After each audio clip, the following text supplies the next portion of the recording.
Right అన్న. అంటే నాకు తెలిసి మీరు 1994 నుంచి మీరు స్టార్ట్ చేసిర్రు అనుకుంటా ఇది కదా? 94 నుంచి 10th నుంచే నేను అసలు ఓకే. ఎక్కడ నేను చిన్నప్పటి నుంచి ఏదనుకున్నాను, ఏదన్నా స్కూల్లో చిన్న ఫంక్షన్ పెట్టినా లేకపోతే ఏదన్నా ఏది పెట్టినా కూడా ఆ. నేను ఏదన్నా వేదిక పెట్టిర్రు అంటే దాని మీద మన పాట ఉండాలి ఏదో ఒకటి. ఓకే.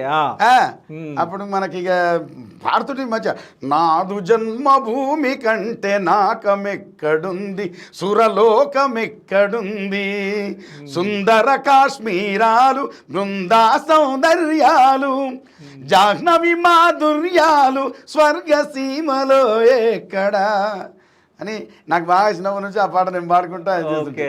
స్కూల్లో ఏ పాట పాడిరన్న మీరు? గయే నేను చిన్న ఉన్నప్పటి నుంచి ఇవే ఇక ఇవే ఇంకా అంటే ఈ నేను శాఖకు అక్కడిక్కడ పోతుంటే నేను ఆర్ఎస్ఎస్ మా ఊళ్ళే మేము చిన్నప్పటి నుంచి ఆర్ఎస్ఎస్ శాఖ పోయినాం. ఇక అక్కడే ఇవన్నీ ఇక పాటలు మన గీత ప్రాముఖ్యం అనమాట. అంటే అట్లా వచ్చినాయి పాటలన్నీ కూడా. దాని తర్వాత 10th నేను 10th ఉండగా సారా నిషేధం అవి వచ్చిండే అప్పుడు. ఓకే. సారా నిషేధం పీరియడ్లో కూడా ఒక 4 పాటలు ఇట్లా వద్దు వద్దవ్వ నీకు వద్దు వద్దే వద్దవ్వ మనకు ఈ పాడు సారా